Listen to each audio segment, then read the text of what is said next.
How's it going, fam? Welcome back to Erica's EDC, and today we're talking about Montana Knife Company. Guys, this is going to be a very interesting video. We are in my bedroom. As you can see, the dogs have broken all the blinds. But we're in here today because I don't really have anywhere else to film in the house, and we just set up the tripod here in the room. We're just gonna go with it. This is mostly gonna be like a podcast type video, so sit back, relax, grab a mom, grab a beer. Let's get into it. So, I have been getting, I'm not kidding, hundreds of questions about my opinion on Montana Knife Company. And I have one of their knives here that I've had for probably like 6 months. And I've been very hesitant to make content on it. And I've been really just turning this idea around in my mind as to whether or not I even want to touch on it. But I'm going to try to take the most neutral standpoint I can. I want to talk about it because there are a lot of interesting factors about this knife company that I just want to touch on. I'm not really using production knives in terms of fixed blades anymore. This one is still here. It was a gift, but let's just talk about it because there's just so much controversy. I want to preface with the fact that there are things about this company that I really appreciate, right? So, like I said, I want to try to take a neutral standpoint here. I want to talk about a few things I appreciate. I appreciate that Montana Knife Company is an American company. They're in Montana. I love American craftsmanship. I love supplying our American citizens with jobs. I love that. I like that it's all done in-house as far as I know. And one of the things that caught my eye about Montana Knife Company is that they also make a lot of YouTube content, which if you guys have been watching the channel for any period of time, I've always said that I really enjoy the idea of knife makers also making content so that we can learn, because for quite some time we had a market saturated with knives that were all supposedly amazing, but we had no proof, right? Lots of like shilling going on, I guess. So I'm a huge advocate of knife makers or knife companies making content on their knives and kind of showcasing their knowledge about knives, not just looking and fishing for money all the time. So when I got this knife, it was gifted to me. My friend, who is a viewer of the channel, bought this knife for $300, like before tax, before shipping. It's a $300 knife. He bought it for the channel for testing. He sent it in. I've actually never used it. And I was excited about it because, like I said, there are things about Montana Knife Company that I really appreciate. But when this arrived, I was a little surprised, I guess, at what came to my door for $300. So, as you can see, the entire knife is hashed with machining marks. And it does go around the entire knife. Sorry, I'm trying to keep it focused. As you can see, the entire piece of steel has these pretty severe machining marks, and I really hope that you guys can see that. So right off the bat, when I got this, I was like, whoa, I hope this is a one-off, because the fit and finish, I guess I would classify that as, is kind of surprising. I just feel that for $300, maybe it should have been polished, you know? Finished, I would even say. So I was really curious about it. The knife also came with and still has a pretty gnarly burr on it. It feels that it was never deburred, and there's very specifically a burr on the show side here. So I was really like, what in the world? Kind of surprised.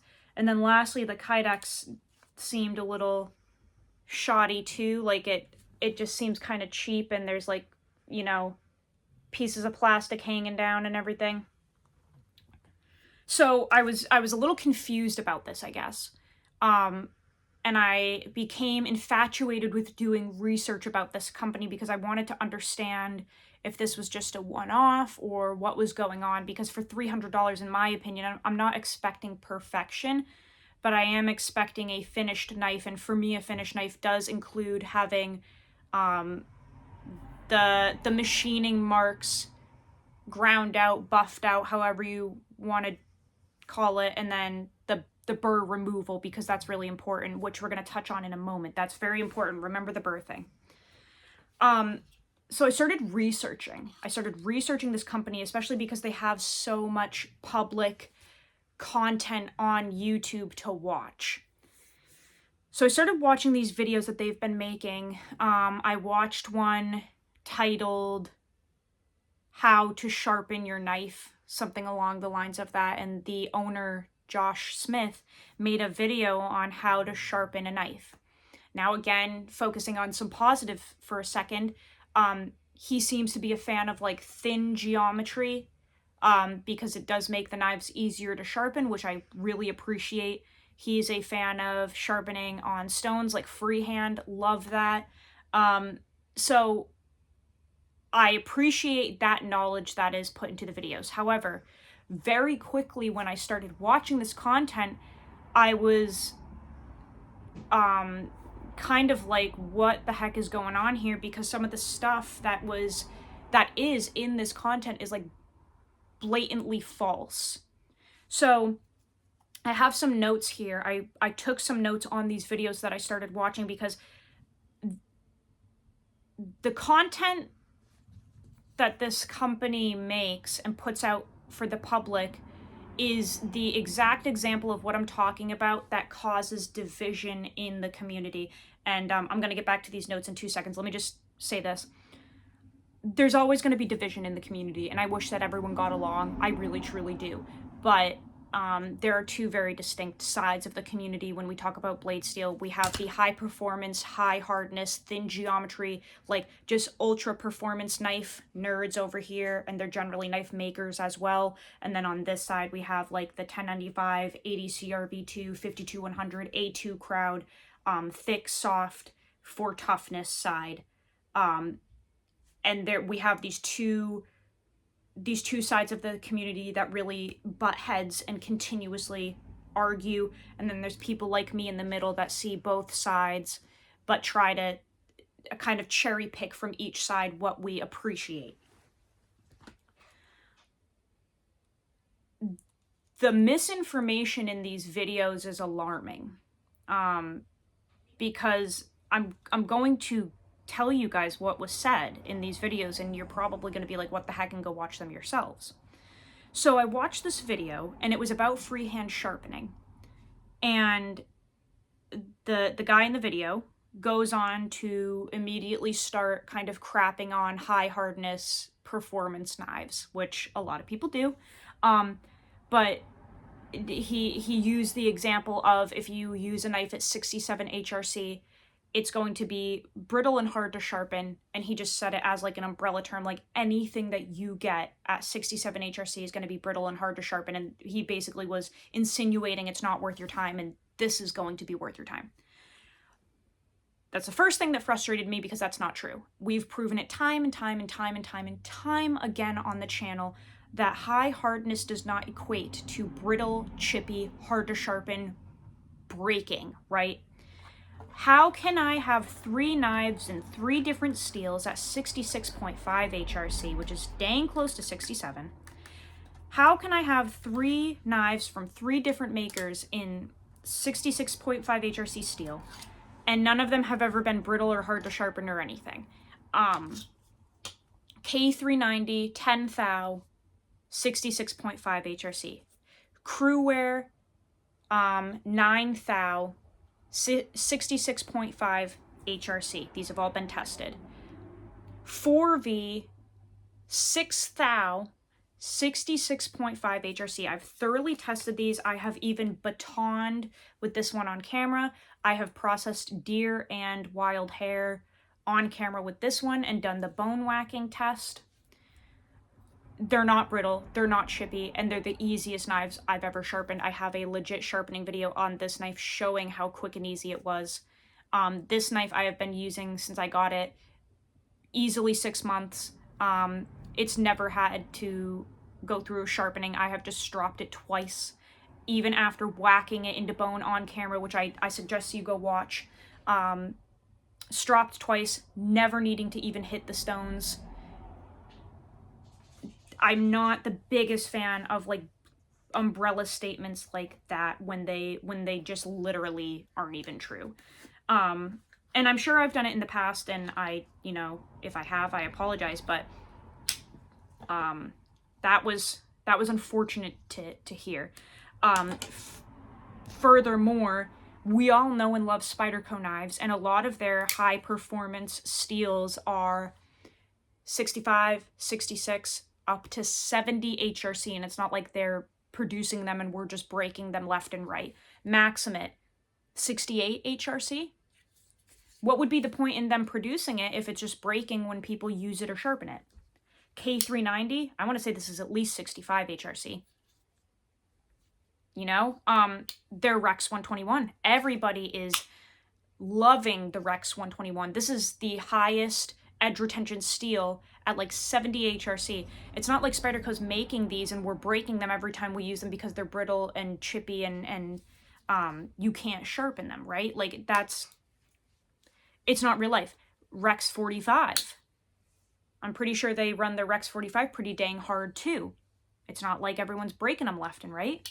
So right away, when I started hearing the jabs toward the high performance side of the community, I knew something was up, because when somebody does that and then markets their stuff, that's what's interesting. When there are no facts to back it up. That's my point, is when it's blatant lies, okay? So I started just watching all of these videos and listening to like what was going on. And then I stumbled across another video called it's something along the lines of like why we put a working edge on our knives, why we leave them with a working edge. Now this is where I was just like, what in the world? So the video is about why these knives are left with a toothy edge. I'm going to put a disclaimer here. I'm praying that it was a tough day and that the guy in the video just was miswording everything, and I'm hoping he doesn't actually think this stuff is real, because if he does, alarming.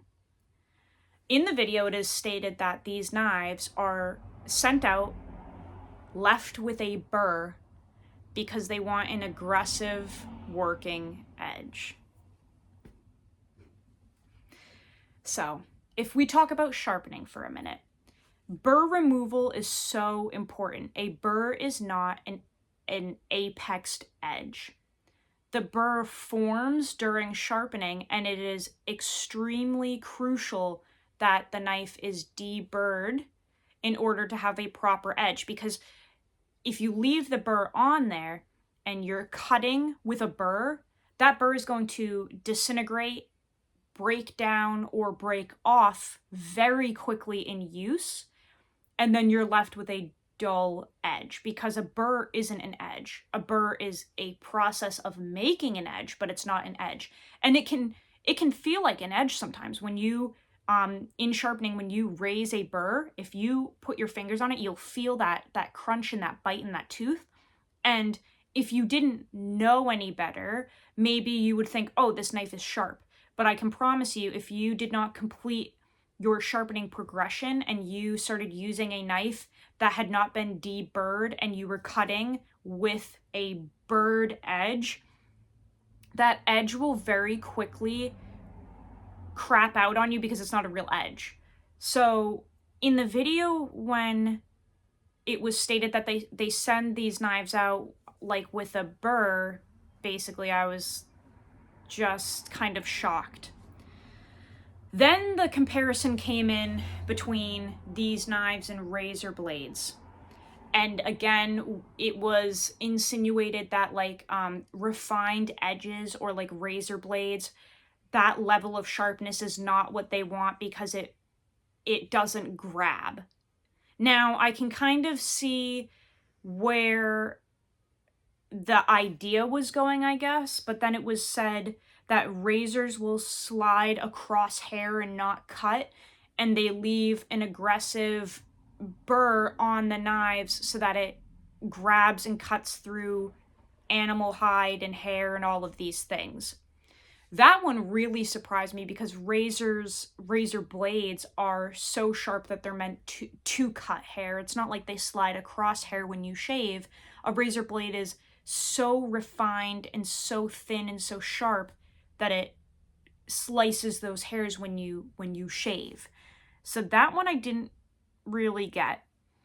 Now, the next one is a direct quote. If you start with the wrong steel to begin with, the steel won't heat treat, it won't harden, and it won't hold an edge. This is the one where I was like, what are you even talking about? If anyone's making knives in steel that won't heat treat or won't harden, I'm not sure if that's real life. Like, throwing that jab out there of like, we heat treat our knives so they work, and other people like don't heat treat their knives maybe, or use steel that won't harden. I was just like, that you can't make a knife unless you heat treat it. Like, it's not like you can use steel that hasn't been processed. Of course it wouldn't hold an edge, but I'm not sure if any maker or company is using steel that they have not heat treated and not hardened. So that is when I was just like, what is going on here? And then after, there was a statement about, there's a lot of marketing BS about knives that never go dull, and it's not true, and every knife dulls, it's just how long it takes to dull, blah blah blah, which is true. Every knife will dull. But like I said, if somebody's doing high performance, high hardness knives in very good steel, yes, we may make statements like, wow, I never have to sharpen this thing, because sometimes we literally like don't really. I have used this for everything. This knife is rusted, it's beat up. I know the lighting in here is horrible. I've used it ever since I got it. I've processed numerous game with it, everything you can think of, and I've never had to sharpen it because I just strop it back, and I've never even had to remove material. It's that thin and that hard and that good. So there really truly are steels out there. There really truly are knives out there where you can use them, and we just have to put them on the strop every couple months, and then they come back. And if you don't want to believe that, you don't have to, but it's not like it's marketing BS. Like, we have those knives and we use them, and they don't need too much maintenance. I have a knife in S125V down in here that I've never had to even touch because it just like never goes dull. You know what I'm saying? Like, it's not marketing. I'm not marketing for anyone. It's just genuine truth. There are some steels where if you run them thin and hard, they just will go forever, essentially, and you don't have to touch them up. So I guess the shade thrown toward this side of the community was unnecessary, I guess, because it's not really true. So yeah, I guess after all of that, I was just like, this is not real life. You know what I'm saying? And that's my issue with these, is that it's blatantly false information to market this. And I'm not the biggest fan of that, I guess.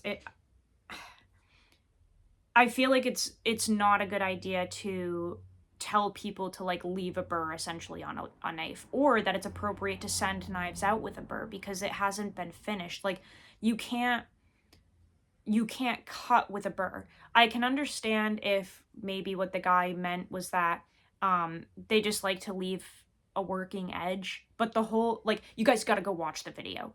You got to go watch it and read the comments, and you'll be like, "Oh my lord, I can't believe this is on the internet." Um so that's why I guess it's a prime example of why I've really moved away from production companies, because it's very hard to find them when they're just like doing most of the things right. Um, I really want to like more production companies, especially the American ones. And I think that this company could have a lot going for it. But when you're sending knives out that look like this, and then you're telling people that you purposely left the burr on there, basically, and that, you know, anything 67 or around there is gonna break on you. It's like fear mongering. It's unfortunate. So that's why I don't like push this company very much. People have just been really curious as to why I don't necessarily like support them, because they're an American company. Everyone knows I love American companies. A lot of the knives that I use are American, and I really enjoy supporting workers having jobs here. I mean, even my hoodie is made in the US. Most of my hoodies, I'm looking at my little closet thing here, they're made in the US. I love supporting American companies, but it's unfortunate when they're trying to get ahead of the game and make sales by spinning misinformation that's just like full-blown misinformation. We can have opposing opinions, you know what I'm saying? But when you're blatantly like scientifically saying things that are wrong, that's when I just don't get it. I just don't understand. So that's why I don't really use or market or anything, make content on these, I guess, is because I'm a little confused.